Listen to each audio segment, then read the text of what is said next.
ದೇವರ ನೆನೆಯುತ್ತಾ ಈ ಬ್ಲಾಗನ್ನು ಸ್ಟಾರ್ಟ್ ಮಾಡ್ತಾ ಇದ್ದೀನಿ. ಎಲ್ಲರಿಗೂ ಸ್ವಾಗತ.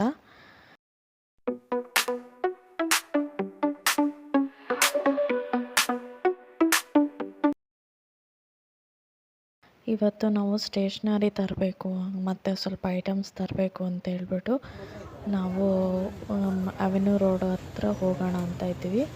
ಹಾಗೆಯೇ ಅಣ್ಣಮ್ಮನ ದೇವಿ ದೇವಸ್ಥಾನಕ್ಕೆ ನಾವು ಹೋಗಿರಲಿಲ್ಲ. ಹಾಗಾಗಿ ಬೆಂಗಳೂರಿಗೆ ಬಂದು ಇಷ್ಟು ದಿನ ಆದ್ರೂ ಅಣ್ಣಮ್ಮನ ದೇವಸ್ಥಾನಕ್ಕೆ ಹೋಗಿ ಬರಬೇಕು ಅಂತ ತುಂಬ ದಿನದಿಂದ ಅಂದ್ಕೊಂಡಿದ್ವಿ.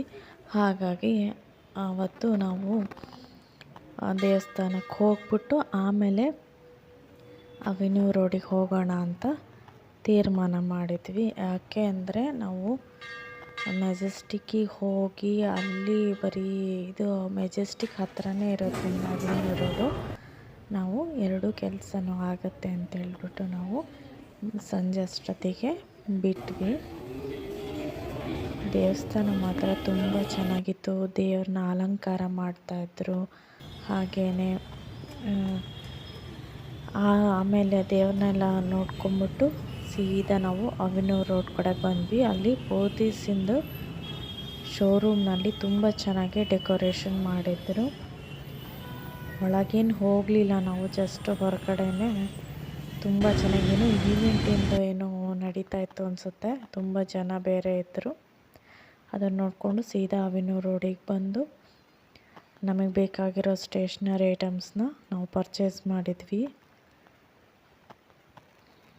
ಹೀಗಿತ್ತು ಒಂದು ಚಿಕ್ಕ ಮಿನಿ ವ್ಲಾಗು. ನಿಮಗೆಲ್ಲ ಇಷ್ಟ ಆಗಿದೆ ಅಂದ್ಕೊತೀನಿ.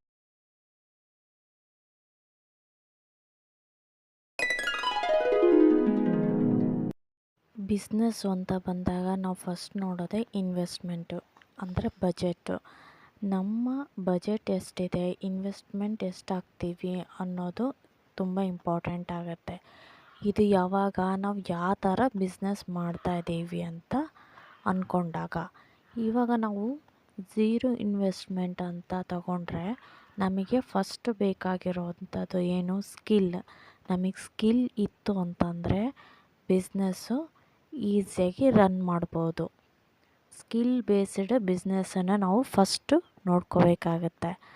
ಹಾಗಿದ್ದಾಗ ಯಾವ ಕ್ಯಾಟಗರಿಯಲ್ಲಿ ನಾವು ಸ್ಕಿಲ್ನ ಯೂಸ್ ಮಾಡ್ಕೋಬಹುದು ಅಂತಂದಾಗ ಎಲ್ಲ ಕ್ಯಾಟಗರಿಯಲ್ಲೂ ಆಲ್ಮೋಸ್ಟು ಸ್ಕಿಲ್ ಯೂಸೇ ಆಗುತ್ತೆ. ಇನ್ವೆಸ್ಟ್ಮೆಂಟ್ ಮಾಡಲಿ ಬಿಡಲಿ, ಬಟ್ ಮೇನು ನಾವು ಸ್ಕಿಲ್ಲಿಂದನೇ ರನ್ ಮಾಡುವಂಥ ಬಿಸ್ನೆಸ್ಸನ್ನು ಆಯ್ಕೆ ಮಾಡಿಕೊಂಡ್ರೆ ಇನ್ವೆಸ್ಟ್ಮೆಂಟು ಕಡಿಮೆ ಬೀಳುತ್ತೆ ಅಥವಾ ಝೀರೋನೂ ಬರ್ಬೋದು. ಎಕ್ಸಾಂಪಲ್ ಟ್ಯೂಷನ್ ಅಂದ್ಕೊಳ್ಳಿ ಅಥವಾ ರೀಸೆಲ್ಲಿಂಗ್ ಅಂದ್ಕೊಳ್ಳಿ. ಇದು ಎಲ್ಲದಕ್ಕೂ ನಾವು ಮಾರ್ಕೆಟಿಂಗು ಇದೆಲ್ಲ ಸ್ಕಿಲ್ ಬೇಕು. ಸ್ಕಿಲ್ ಇತ್ತು ಅಂತಂದರೆ ಮಾತ್ರ ನಾವು ಝೀರೋ ಇನ್ವೆಸ್ಟ್ಮೆಂಟಲ್ಲಿ ಏನಾದರೂ ಬಿಸ್ನೆಸ್ ಮಾಡಲಿಕ್ಕೆ ಸಾಧ್ಯ ಆಗುತ್ತೆ. ಹಾಗಾಗಿ ಸ್ಕಿಲ್ನ ಕಲಿಯೋದು ತುಂಬಾ ಇಂಪಾರ್ಟೆಂಟು. ಎಕ್ಸಾಂಪಲ್ ಎಡಿಟಿಂಗ್ ಅನ್ನೋದು ಈಗ ತುಂಬಾ ಫೇಮಸ್ ಆಗ್ತಾಯಿದೆ. ಯಾರ್ಯಾರಿಗೆ ಎಡಿಟಿಂಗ್ ಬರ್ತಾ ಇರುತ್ತೋ, ಮನೆಯಲ್ಲೇ ಕೂತ್ಕೊಂಡು ಎಡಿಟಿಂಗ್ ಮಾಡ್ತಾ ಇರ್ತೀರೋ ಅವರು ಇವಾಗ ಯೂಟ್ಯೂಬ್ ಚಾನಲ್ ಆಗಲಿ, ಇನ್ಸ್ಟಾಗ್ರಾಮ್ನಲ್ಲಾಗಲಿ ಅಥವಾ ಬೇರೆ ಬೇರೆ ಪ್ಲ್ಯಾಟ್ಫಾರ್ಮಲ್ಲಿ ತುಂಬ ವೀಡಿಯೋಸನ್ನು ಹಾಕ್ತಾಯಿರ್ತಾರೆ, ವ್ಲಾಗ್ ಮಾಡ್ತಾಯಿರ್ತಾರೆ. ಅವ್ರನ್ನ ನೀವು ಪರಿಚಯ ಮಾಡಿಕೊಂಡು ನಿಮಗೆ ಎಡಿಟಿಂಗ್ ಸ್ಕಿಲ್ ಗೊತ್ತಿದ್ದರೆ ಅವ್ರ ಹತ್ರ ಹೋಗ್ಬಿಟ್ಟು ಅಪ್ರೋಚ್ ಮಾಡಿ, ನನಗೆ ಎಡಿಟಿಂಗ್ ಬರುತ್ತೆ, ನಾನು ನಿಮ್ಮ ವೀಡಿಯೋಸನ್ನು ನೀಟಾಗಿ ಎಡಿಟ್ ಮಾಡಿಕೊಡ್ತೀನಿ ಅಂತಂದು ಪರಿಚಯ ಮಾಡಿಕೊಂಡು, ಬೇಕಂತಂದರೆ ನೀವು ಅದರದ್ದು ಆಫೀಸ್ ಆದರೂ ತೆಕ್ಕೊಂಡು ನೀವು ಸ್ಟಾರ್ಟ್ ಮಾಡಿದರೆ ಅದು ತುಂಬಾ ಲಾಭ ಕೊಡುವಂತಹ ಒಂದು ಐಡಿಯಾ ಆಗುತ್ತೆ, ಬಿಸ್ನೆಸ್ ಐಡಿಯಾ ಆಗುತ್ತೆ. ನೀವು ಯಾರಾದರೂ ಈ ಎಡಿಟಿಂಗ್ ಸ್ಕಿಲ್ನ ಕಲ್ತಿದ್ದವರಿದ್ದರೆ ಅದನ್ನು ನೀವು ಸ್ಟಾರ್ಟ್ ಮಾಡಬಹುದು ಅಂತ ನಾನು ಕೇಳ್ಕೊಳ್ತೀನಿ ಅಥವಾ ಹಂಚ್ಕೊಳ್ತೀನಿ ನಿಮ್ಮ ಹತ್ರ. ಈ ಐಡಿಯಾ ನಿಮಗೆ ಇಷ್ಟ ಆಯಿತು ಅಂತಂದರೆ ಥ್ಯಾಂಕ್ಸ್ ಫಾರ್ ವಾಚಿಂಗ್. ಮತ್ತೊಂದು ಐಡಿಯಾದೊಂದಿಗೆ ನಿಮ್ಮ ಮುಂದೆ ಬರ್ತೀನಿ.